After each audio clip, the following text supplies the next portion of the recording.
¿Qué tal, amigos? ¿Cómo están ustedes? Nosotros aquí seguimos de kiosco en kiosco y nos encontramos en Santana Tepetitlán, también conocida como Santana de los Negros. Vamos a entrevistar al jardinero de este pueblo y él nos va a explicar por qué se le conoce así a esta población. Santana Tepetitlán se encuentra por López Mateos, pasando el periférico y como quien va a Morelia, Michoacán. Es un pueblo que tiene un asentamiento indígena muy importante, con una tradición muy arraigada de fiestas y de caracteres muy especiales. ¿Qué les parece si pasamos a ver algunos de los lugares que le dan su importancia a esta población y luego hacemos más comentarios?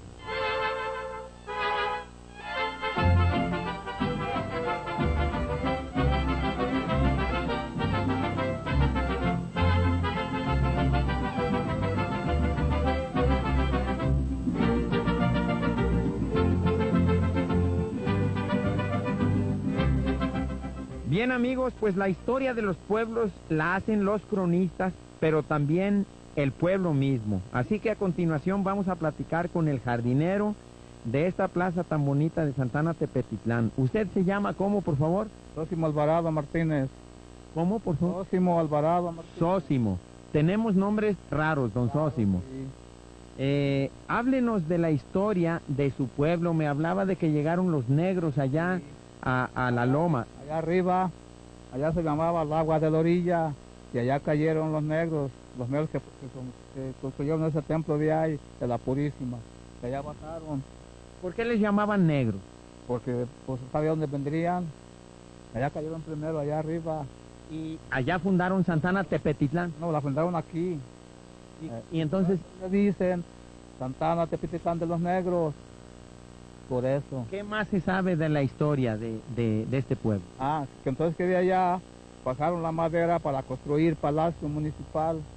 Los negros mismos llevaban los palos cargando para construir allá el palacio. Ya los bajaron. Y la iglesia tan bella que tenemos aquí atrás, ¿cómo se llama y cuándo la construyeron más o menos?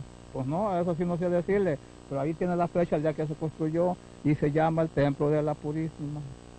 Y hace 10 años vine a hacer unas entrevistas para un programa de radio y a la gente no le gustaba mucho que yo le dijera que si aquí era Santana de los Negros.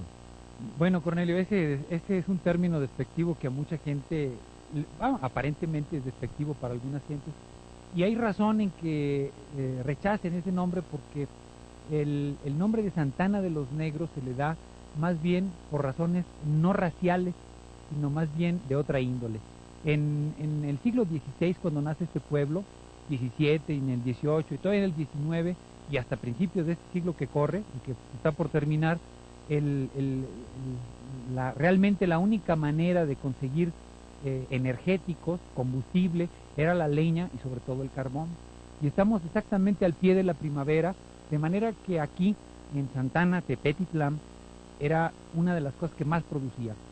La cuestión de las vigas para las construcciones de la ciudad, entre ellas las vigas del Palacio de Gobierno, que hay testimonios que provienen de aquí, de esta comunidad de Santana Tepetitlán, y además el carbón que se vendía por todas las calles de la ciudad, de manera pues que corría siempre la fama de que ahí venían los negros de Santana, y los negros de Santana porque eran carboneros, llevaban el carbón, y lógicamente la gente los identificó como tal, y ya fue común, sobre todo en el siglo pasado, decirle Santana de los Negros, pero no porque hubiera negritud de raza, sino más bien porque pues eran los carboneros que surgían antes de que llegara Pemex por esos lugares, ¿no? ¿Qué haciendas importantes hubo aquí o cuál fue la importancia, valga la redundancia, de la producción de este pueblo tan cercano a Guadalajara?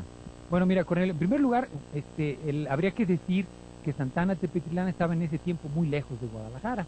De hecho, el camino real que iba para Colima tocaba varios puntos, entre ellos precisamente Santana Tepetitlán, y luego seguía el camino real a Santanita, y así se iba bordeando una serie de pueblos. Este era un pueblo lejano de aquella Guadalajara colonial y la Guadalajara del siglo XIX. Entonces, de hecho, esta población se funda en el siglo XVI y son los franciscanos que están al frente de todas esas comunidades que fundaron alrededor de Guadalajara, y era visita del convento de San Francisco. del convento de San Francisco venían cada determinado tiempo a hacer una visita y hacían una misa en lo que es la primera parte de la capilla de la Purísima, que es la que tenemos frente a nosotros y que el público va a ver en un momento, y que en realidad fungió como capilla abierta provisional. Yo les he llamado capillas abiertas provisionales porque se pensó en hacer las capillitas, una capillita muy pequeña que simplemente tenía un techo y era capilla y además era hospital, pero hospital en el término hospitalario, en donde la gente llegaba, se pernoctaba en ese lugar y se cubría de las inclemencias del tiempo, y era un pequeño cuarto, un cuarto más o menos de buen tamaño, que tenía tres espacios, uno central, en el caso de la iglesia de la Purísima, un espacio central para la cuestión de ofrecer misas, y dos pequeños anexos laterales a cada uno de los lados pues del altar, y entonces ahí la gente pernoctaba. Toda la gente que venía o en el camino se quedaba, o la gente que venía a negociar en la cuestión de los tianguis, el comercio de los tianguis, pernoctaban ahí y seguían hacia las diferentes partes. Entonces, en realidad este pueblo tenía un enorme atrio. Ahora lo que podemos ver aquí, donde está el kiosco y la fuente donde estamos sentados, era parte del atrio, que después en el siglo pasado todavía fue cementerio, y de hecho fue cementerio hasta el año del 62, 63, cuando las bardas atriales que había aquí en esta parte las tiraron para hacer estas plazas, y el cementerio en donde estaría donde estamos ahorita lo cambiaron hacia la parte más al sur de la población. Entonces, en realidad Santa Ana ha tenido una historia muy interesante y sobre todo muy ligada a la ciudad de Guadalajara. Seguimos platicando con Cuauhtémoc de Regil, amigos, sobre la arquitectura de Santa Ana Tepetitlán. Y a propósito, ¿en dónde nos encontramos ahora, Cuauhtémoc?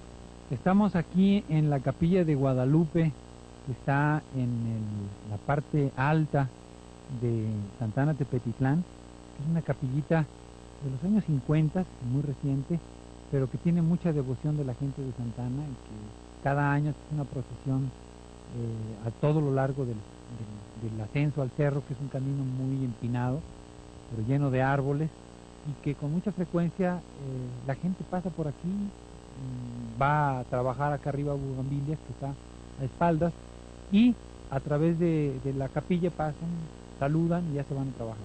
Es un bonito ejemplo, diríamos, de esa arquitectura popular de principios de este siglo que vivimos, y que tiene unas características más que nada no tanto identificables con una arquitectura muy pomposa, sino más bien una sencillez en sus formas, ¿no? ¿Del neogótico?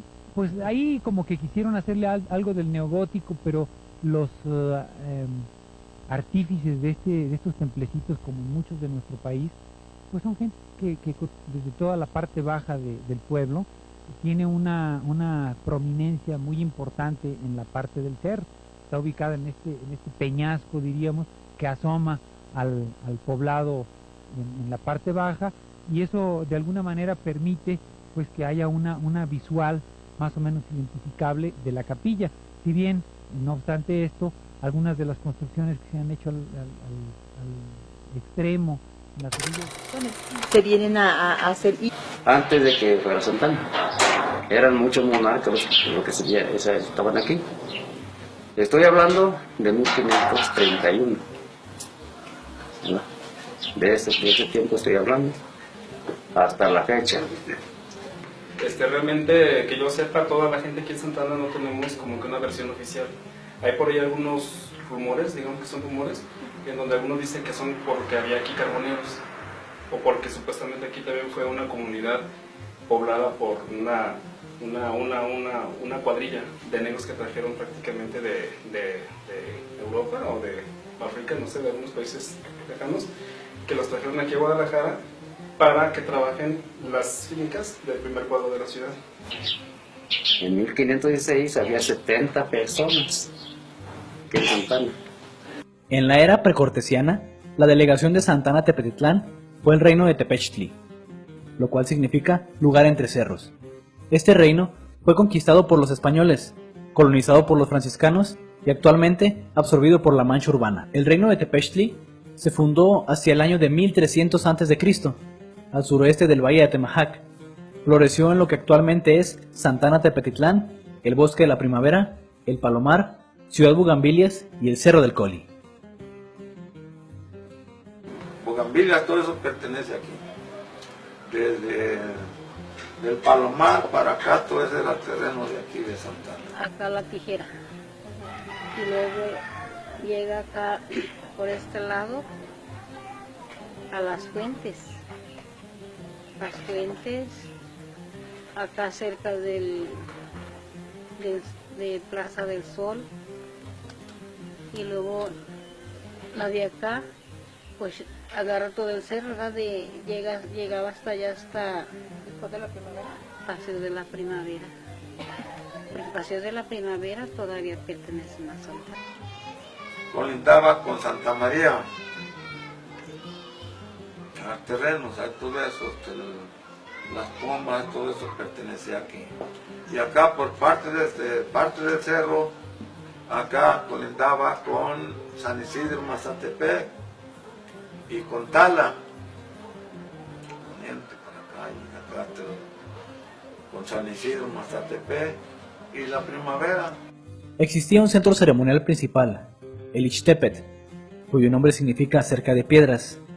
En él se realizaban ritos dedicados a los dioses de la guerra, la luna nueva, el maíz y de la cosecha principalmente. Como ruinas, que ya había tesoro y ya le andaban escarbando y qué sabe qué, pero pertenece a Santana. El Ixtepet, desde la segunda mitad del siglo XX, es conocido como el Ixtépete, sitio protegido por el Instituto Nacional de Antropología e Historia, delimitado por una malla ciclónica con un portón de ingreso sobre Avenida Mariano Otero.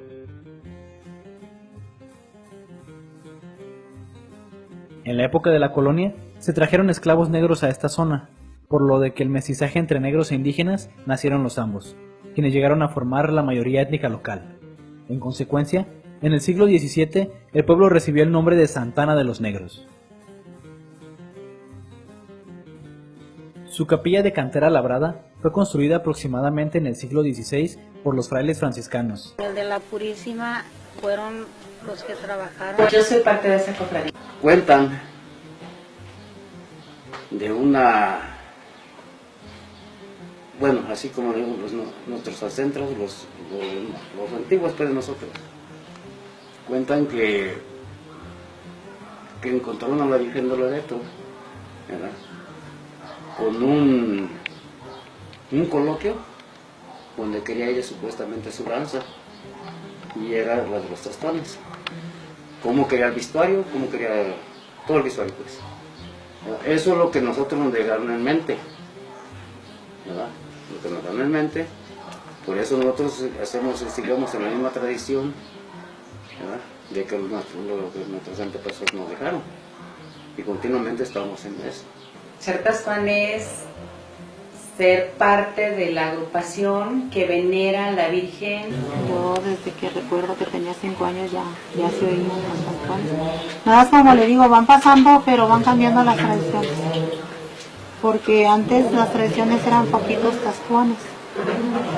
No eran muchos como ahora es en cantidad y en bastidad. Está encabezada por Anás, Satanás, Herodes creo que es el principal, Lucifer. Esos son los tastuanes principales. ¿Qué significa? Bueno, pues que ellos son quienes están luchando por defender su pueblo, su casta, sus cosas. Pero luego hay uno que los traiciona, que es el que quiere hacer la conversión del bien al mal. Ese es el serenero, le llaman serenero, es el personaje serenero. Es un personaje que tiene un medio rostro en un color oscuro y luego el otro más claro, que pertenece a una parte del mal, pero luego se convierte al bien. Entonces es como eso. Lleva capitanes, tiene gente que va, que está a cargo de llevar el orden de la danza, de dándole sus tiempos de participación a cada uno. Es bien complicada, la danza de los tastuanes es algo de lo que ni siquiera, yo creo que a veces ni los tastuanes principales todavía terminan de entender. En la fiesta, bueno, Bajo este contexto, se señala que una de las principales manifestaciones de la cultura de la comunidad de Santana Tepetitlán se expresa en el ámbito religioso, en donde se conjuntan rasgos culturales heredados desde la colonia hasta la influencia urbana nacional y extranjera.